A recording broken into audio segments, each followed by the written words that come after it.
If a laser has a wavelength of 625 nanometers and a pulse of the laser contains 1.76 kilojoules of energy, how many photons of light are in the pulse? So what we need to remember is that the pulse, we'll just call it this bucket, has lots of energy.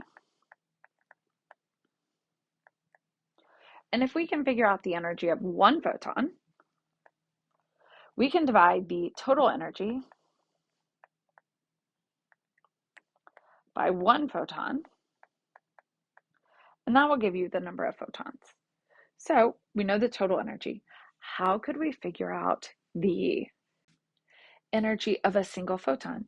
So the energy of a photon, E photon, is Planck's constant times the frequency.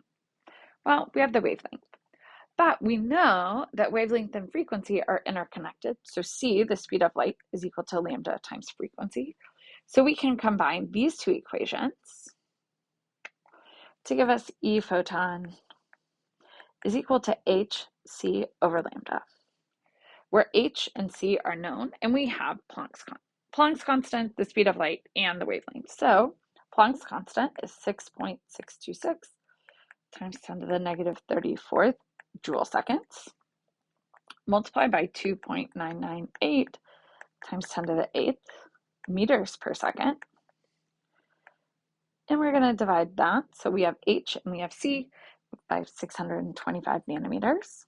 And nanometers and meters must be interconverted. So there's 1 times 10 to the 9th nanometers and 1 meter. And the energy of a photon is 3.18 times 10 to the negative 19 joules. Now, we're going to need this to be in kilojoules because the total energy is in kilojoules. So there are 1,000 joules and 1 kilojoule, and that's going to give you 3.18 times 10 to the negative 22nd joules per photon. So you might have thought, ooh, I don't know Planck's constant, or I never remember what the exponents are. You can find that on your equation sheet. It's in the constant section, typically on the first page with all of the other numbers like Avogadro's number.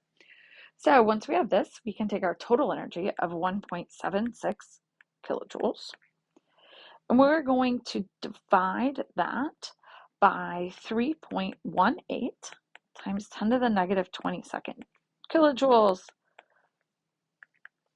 and that's per photon. And so what we get is there are 5.53 times 10 to the 21st photons in this laser blast. So what we did here is we combined two equations that we can find on our equation sheet, and then we just converted nanometers to meters in order to make sure all of our units canceled.